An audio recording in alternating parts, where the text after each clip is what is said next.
சுட சுட அந்த தோசையோட வடகறி சாப்பிட்ற சுகமே வேற. எல்லாருக்கும் வணக்கம், welcome back to Sathyaraj kitchen. நம்ம பெரும்பாலும் பார்த்தீங்கன்னா இந்த சாம்பார் சட்னி சாப்பிட்டு பழகிருப்போம். ஆனால் இன்னைக்கு வந்து வடகறி.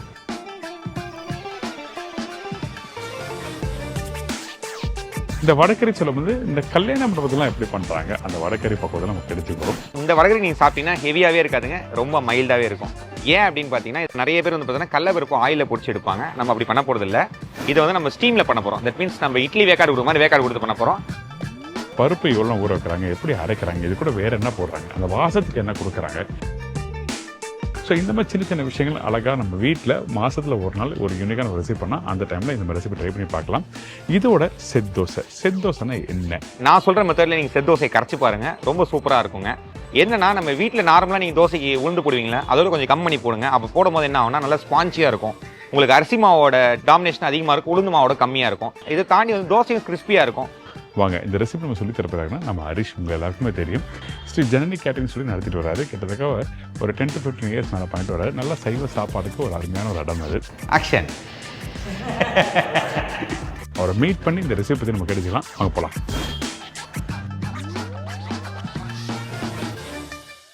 வணக்கம். வணக்கம் சார். எப்படி போயிட்டு இருக்கு? சூப்பராக போயிட்டு இருக்கு. ஒரு நாளைக்கு ஒரு ஸ்பெஷலாக சின்ன சின்ன விஷயங்கள் அழகாக பண்ணிருக்கீங்க, அதாவது சமையல்ல. எஸ். ஸோ அந்த மாதிரி இன்னைக்கு ஸ்ரீ ஜனனி கேட்டரிங்ல வந்து இன்னைக்கு பார்க்க போகிற ரெசிபி என்ன? உங்க ஏரியா ரெசிபி.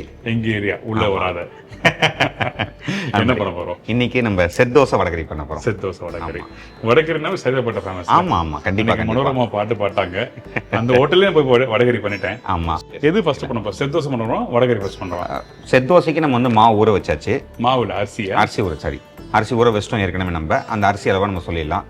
அது ஊற வச்சு ஒரு 6 மணி நேரம் ஊற வச்சதுக்கு அப்புறம் அதை ஆட்டி புளிப்பு எடுக்கணும். சரி, ஓகே. எனக்கு இப்போ பேசிட்டே பண்ணலாம், தேவையான சொல்றீங்களா? Yes chef. இன்னைக்கு நம்ம பார்க்க போகிற ரெசிபி வந்து பார்த்தீங்கன்னா வடகறி. அதுவும் வந்து எங்க ஸ்டைலில் நாங்கள் பண்ணுற வடகறி. கடலப்பருப்பு 1 கிலோ எடுத்து வச்சு ஊற வச்சிருக்கோம். நம்ம 4 கிராம்பு எடுத்துக்கிறேன், 3 ஏலக்காய் எடுத்துக்கிறேன், 4லேருந்து 5 பட்டை எடுத்துக்கலாம். நம்ம 2 பிரியாணி எடுத்துக்கிறேன், 1 டீஸ்பூன் சோம்பு எடுத்துக்கிறேன். உங்களுக்கு இஞ்சி பூண்டு பேஸ்ட், இஞ்சி தனியாக 50 கிராம், பூண்டு தனியாக 50 கிராம், 10 to 12 பச்சை மிளகாய் நல்லா இடிச்சு வச்சிருக்கேன். நான் உங்களுக்கு வெங்காயம் வந்து 350 கிராம், தக்காளி வந்து 150 கிராம், 20லேருந்து 25 காஞ்ச மிளகாய் போடுறோம். நம்ம சோம்பு வந்து 1.5 டேபிள் ஸ்பூன், சக்தி மசாலா மஞ்சத்தூள் வந்து பார்த்தீங்கன்னா தேவையான அளவு போட்டுக்கோங்க. சக்தி மசாலா மிளகாத்தூள் வந்து பார்த்தீங்கன்னா 2 டேபிள் ஸ்பூன் போடுறோம். சக்தி மசாலா தனியாத்தூள் வந்து பார்த்தீங்கன்னா 2 டேபிள் ஸ்பூன் போடுறோம்.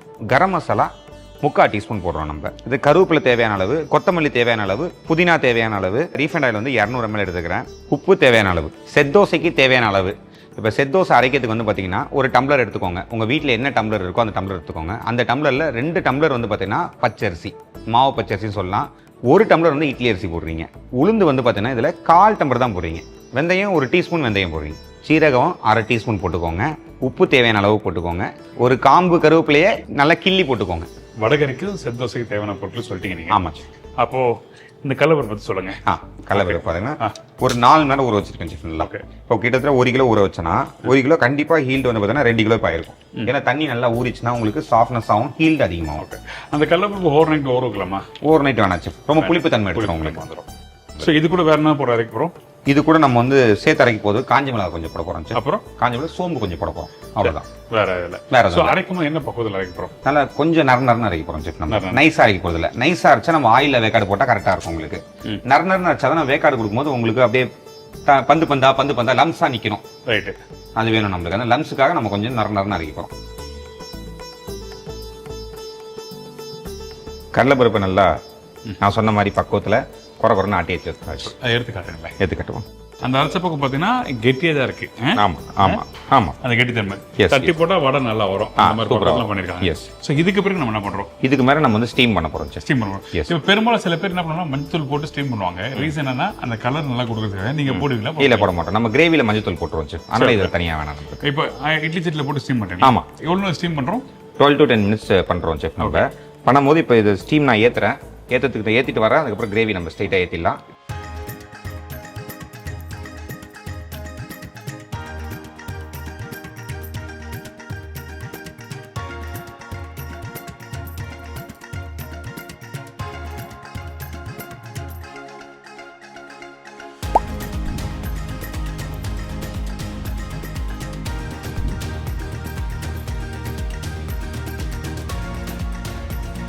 ஊற வச்சதை அரைச்சி வேக்காடு போட்டு சூப்பராக உடச்சி நல்லா தூளாக கொண்டு வந்திருக்கேன் பாருங்க. இது மாதிரி தான் இருக்கணும். இதான் பக்குவம். எஸ், இதான் பக்குவம். இதில் கடலப்பருப்பு கொஞ்சம் தெரியுது பாருங்க உங்களுக்கு. உணர முடிச்சா எஸ், இது லைட்டாக வேலை கொடுங்க.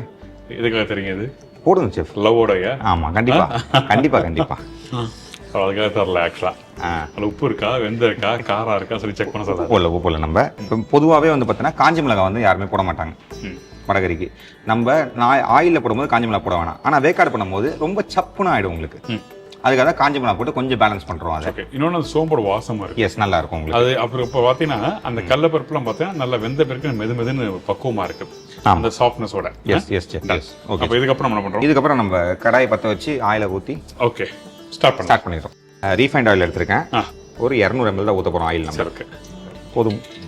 பஸ் ஆயில் கொஞ்சம் சூடானதுக்கப்புறம் நம்ம பட்டை, ஏலக்காய், ஜீரகம், அதாவது முழு கரம் மசாலா, எல்லாத்தையும் போட்டோம். ஆமாம், அப்படிதான். பட்டை, லவங்கம், ஏலக்காய், பிரிஞ்சி முழு லைனாக வரணும். ABCD அப்படி வரணும். வந்துட்டாங்க. இந்தாங்க பிரியாணியில் 2 பிரியாணி தான் எடுத்துக்கிறேன். போதும், 2 பிரியாணியில் போதும். அப்படியே பிரியாணியில் போட்டுறோம். கிராம்பு வந்து ஒரு 4 கிராம்பு தான் எடுத்துருக்கேன். 4 கிராம்பு அதிகமாக வேண்டாம்ல? ஆமாம், அதிகமாக வேண்டாம் சார். ஏன்னா நம்ம கரம் மசாலாவும் நம்ம லாஸ்ட்டில் போட போகிறோம். ஸோ அதிகமாக வேண்டாம். சரி, ஓகே. பட்டை ஒரு 3 பட்டை கம்மி கூட போட்டுருங்க. பாருங்க, இது போட்டால் போதும். இது போட்டால் போதும். எஸ், சரி. ஏலக்காய் ஒரு 3 ஏலக்காய் போதும். போட்டாச்சு. அப்புறம் சோம்பு போடுவீங்களா? சோம்பு நம்ம இதுலயே அரைச்சிட்டோம் செஃப். இப்போ சோம்பு வேண்டாம். ஜீரகம் ஒண்டி கொஞ்சம் லைட்டா. ஓகே. சோம்பு தாளிப்பு வேண்டாமா? நம்ம சோம்பு தான் நம்ம கடலைப்பருப்புலேயே போட்டு அரைச்சிட்டோம் செஃப். அதே போதும் உங்களுக்கு. Okay, fine. கொஞ்சமாக ஜீரகம் போதும். வடக்கருதையும் நம்ம சேனல் ஆல்ரெடி போட்டிருக்கோம் அப்படின்னு சொல்லி நினைப்பீங்க. ஆனால் அந்த வடக்கரு பண்ணும்போது பார்த்தீங்கன்னா நான் சோம்பு தாளிப்பிலே போடுவேன். ஆனால் இவங்க போடும்போது சீரகம் தாளிப்பில் போடுறாங்க.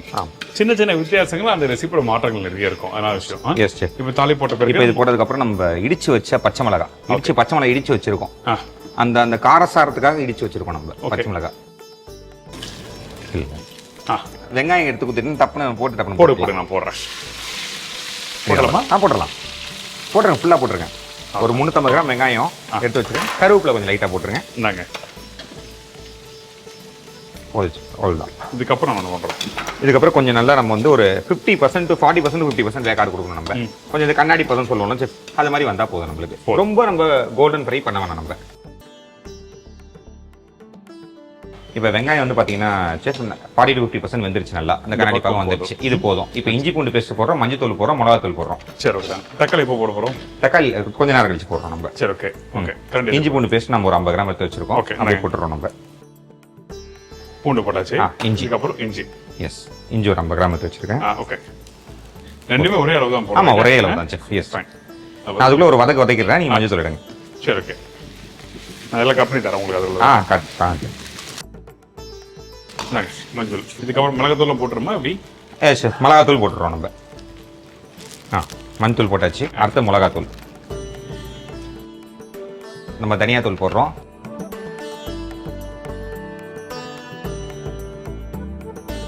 மசாலா போட்டு கொஞ்சம் நம்ம நல்லா கலந்து விட்டோம். தேவைப்பட்டா கொஞ்சம் தண்ணி கூட ஊற்றிக்கலாம் நம்மளுக்கு.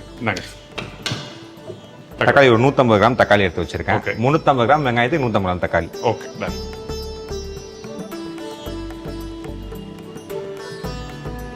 இதுக்கப்புறம் என்ன போடுறோம்? புதினா போட்டுருவோம் செஃப். நம்ம புதினா இப்பே போட்டுறோம். இப்பே போட்டுறோம். நல்லா ஒரு கை அளவு போட்டுடலாம். நம்ம நல்லா வதக்கிடுவோம் செஃப். சரி, ஓகே. கொத்தமல்லி போட்டுறோமா? எப்படி? இல்ல, லாஸ்ட்ல கொத்தமல்லி. சரி, ஓகே. கரம் மசாலாவும் கொத்தமல்லி லாஸ்ட்ல போடுறோம். ஓகே. பாத்தீங்களா, அந்த புதினா போடும் போதே அந்த வாசம் தூக்குது பாருங்க. அதான் விஷயம். சில ப்ரிப்பரேஷன்ல வந்து சேர்க்கறதுக்கு காரணமே அதான். இதுக்கப்புறம் நம்ம என்ன பண்றோம்? தக்காளி கொஞ்சம் 20% வதங்கட்டும். அதுக்கப்புறம் நம்ம தண்ணி ஊற்றி வேக்காடு கொடுத்துறோம் செஃப். சரி, டன்.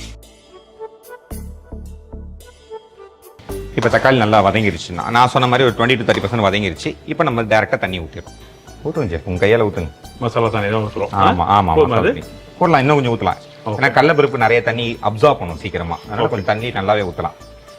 தாராளமாக ஊற்றலாம். ஊற்றிருங்க. போதும். பார்த்தா முக்கியமான விஷயம் என்னன்னா, சப்போஸ் நாளைக்கு கடலைப்பருப்பு போட்டு தண்ணி அதிகமாக உங்களுக்கு சரியாச்சு பயப்படவே விடாதீங்க. கொஞ்ச நேரம் ஒரு ஆஃப் பண்ணி விட்டிங்கன்னா இருக்கிற தண்ணியை அவன் வலிச்சுப்பான். ஆமாம், ஒரு நேரம் ஆக அங்கே எடுத்து நம்ம கொடுத்துரும். Yes sir. Okay, done. இப்போ கொஞ்சம் பிறகு தான் நம்ம கடலைப்பருப்பு போடுவோம். ஆமாம் சார். Yes sir, correct.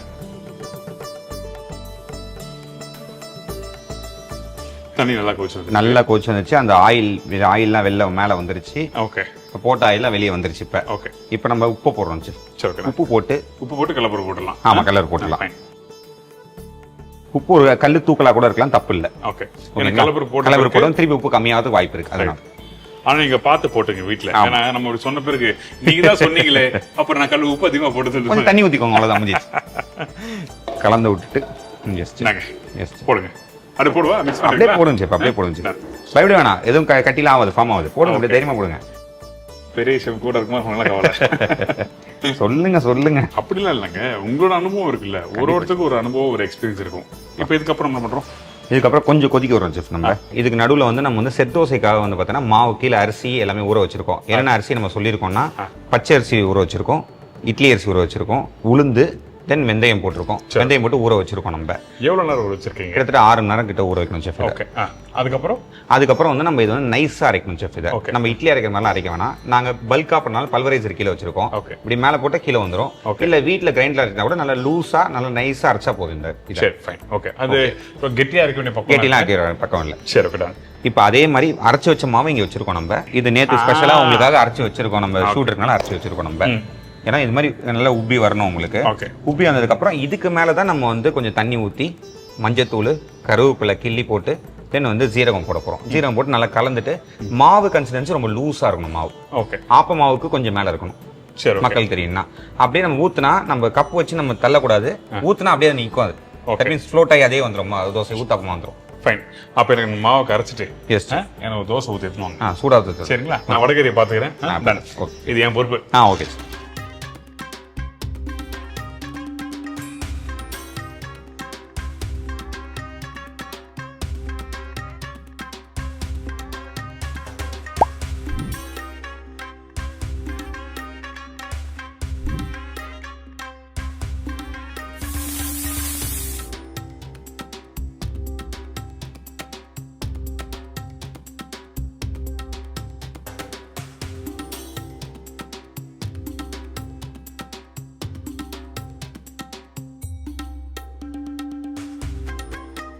போன ஆளை காணோம். எவ்வளவு நேரம் சொல்லி பார்த்தா இல்ல. தோசை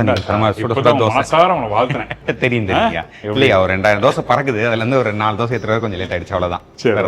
என்ன கிண்டிட்டீங்களா? முடிச்சிட்டீங்களா? முடிச்ச கரெக்டா பக்குவமா இருந்துச்சுங்க. இருங்க, ஃபர்ஸ்ட் சாப்பிடாதீங்க. சாப்பிடலங்க, மக்கள் காமிக்கணும்ல. செட் தோசை நான் இங்க பாருங்க, அங்கங்க அந்த கருவேப்பிலை தெரியுது, அது லைட்டா ப்ரௌன் இது. ஸோ இந்த மாதிரிலாம் தோசை நீங்க வீட்டுல பண்ணி கொடுத்துலாம்.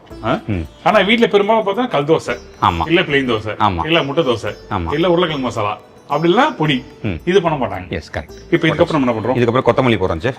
கரம் மசாலா போட்டு முடிச்சிடுறோம். பக்கம் போதுமா? போதும். கரெக்டா இருக்கு. யாரை விட்டு போயிருங்க. அதானே அவர் சொல்லி கொடுத்த மாதிரி பத்திரமா கொத்தமல்லி போட்டுலாம். நிறைய கொத்தமல்லி போடலாம், தப்பு இல்லை.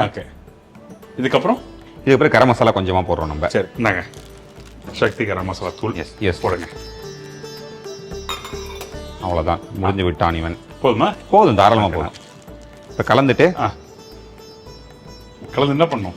அவ்வளோதான், கலந்துட்டு அப்படியே உங்களுக்கு சர்வ் பண்ண வேண்டியதான். நான் சாப்பிடணும் இப்போ. Yes yes yes yes yes ரெடியா? சுடு கொடுக்கலாமா? ஓகே, கொடுத்துடலாம். ஆனால் இந்த வடகரி பார்த்தீங்கன்னா அந்த தண்ணி, அந்த பருப்பு, அந்த மசாலா எல்லாமே டுகெதர் மிக்ஸ் ஆகி பக்குவமாக வந்திருக்கு. Yes yes very good. நீங்கள் பார்த்தீங்கன்னா வடகரி பார்த்தீங்கன்னா அந்த பருப்பு இருப்பா லைட்டாக தெரியுது. நான் சொன்ன மாதிரி குண்டு குண்டா தெரியுது. 1-2 முழுசா இருக்கு. இருங்க, அங்கே பார்க்காதீங்க, பிளேட்டை பார்க்காதீங்க, இங்கே பாருங்க, இங்கே பாருங்க, கொஞ்ச நேரம் பாருங்க. அவர் என்ன வெயிட் பண்ணி சாப்பிட வைக்கலாம் சொல்லி பார்க்குறாரு. அப்போதான் அதுக்கு ஒரு ருசி இருக்குல்ல. தோசை ஃபர்ஸ்ட் ஆஃப் ஆல் சொல்லிடுறேன், நல்லா சாஃப்ட். Thank you sir, thank you. வா, வெரி குட். கரம் மசாலா கடைசியாக போட்டு அந்த வாசம் வந்து தூக்கலாக இருக்கு. தூக்கலாக அந்த புதினாவோட வாசமும் நல்லா இருக்கு.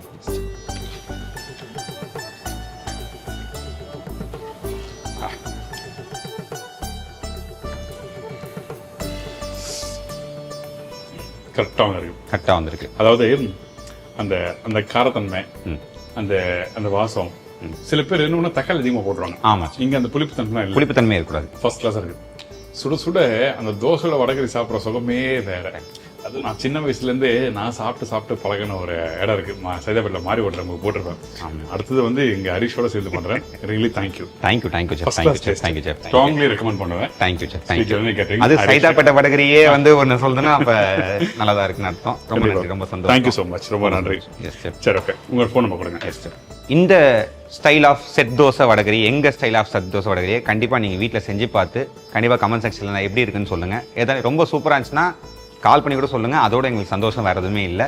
என்னோட பேர் எம்எஸ் ஹரிஷ், என் கம்பெனி பேர் ஸ்ரீ ஜனனி கேட்டரிங் சர்வீஸ். என்னோட காண்டாக்ட் நம்பர் 9840703703 96553 உங்கள் வீட்டு விசேஷங்களுக்கு இல்லை கம்பெனி கார்ப்பரேட் ஆர்டர்ஸ்க்கு எந்த மாதிரி பட்ஜெட் சொல்லுங்கள், நாங்கள் அதை வந்து பண்ணி கொடுக்குறோம். நாங்கள் ஆல் ஓவர் தமிழ்நாடு பண்ணுறோம். எங்கே கூப்பிட்டாலும் சந்தோஷமாக வந்து பண்ணி கொடுப்போம். தேங்க்யூ. அழகா சொன்னீங்க. Yes. அதாவது இந்த ரெசிபி ட்ரை பண்ணி பாருங்க சொல்றீங்க. சரி, நம்ம வீட்டு சைடுல ஃபங்க்ஷன் தான் கூப்பிடுங்க, சந்தோஷமா வந்து பண்ணி தர சொன்னீங்க. கண்டிப்பாக கண்டிப்பாக செஃப். அதுதான் ரொம்ப அழகான ஒரு விஷயம். இதில் ரொம்ப முக்கியமான பொசிஷன்னா, எந்த ஒரு ரெசிபி எவ்வளோ பெரிய ப்ராசஸ்னாலும் ஒரு அன்பானவங்களுக்கு நம்ம அன்பை போட்டு பண்ணும்போது டைம் தெரியாது, இது தெரியாது. கஷ்டம் அது சாப்பிட்டு ஒரு பைட் அவங்க சொன்னதுக்கு அப்புறம் தான் அந்த நிம்மதியாக இருக்கும். அந்த love and care. Yes yes. ரொம்ப நன்றி. Thank you chef. Thank you so much. Very good. Thank you chef. உங்க எல்லாருக்கும் ரொம்ப பிடிக்கணும். கண்டிப்பா ட்ரை பண்ணி பாருங்க. ஐம் ஷோர் டெஃபினட்டா உங்க வீட்டில் ஒன்ஸ் நீங்க பண்ணீங்கன்னா வாரத்தில் 2 நாள், அப்படி இல்லை மாசத்துல ஒரு 3 நாளாக நீங்க பண்ணுவீங்க. உங்க எல்லாருக்கும் ரொம்ப பிடிக்கும். இதே மாதிரி நான் இன்னொரு நாள் இன்னொரு ஊர்ல ஒரு புது ரெசிபி செஞ்சுக்கிறேன். நன்றி, வணக்கம். See bye. Take care. Thank you so much. பாய்.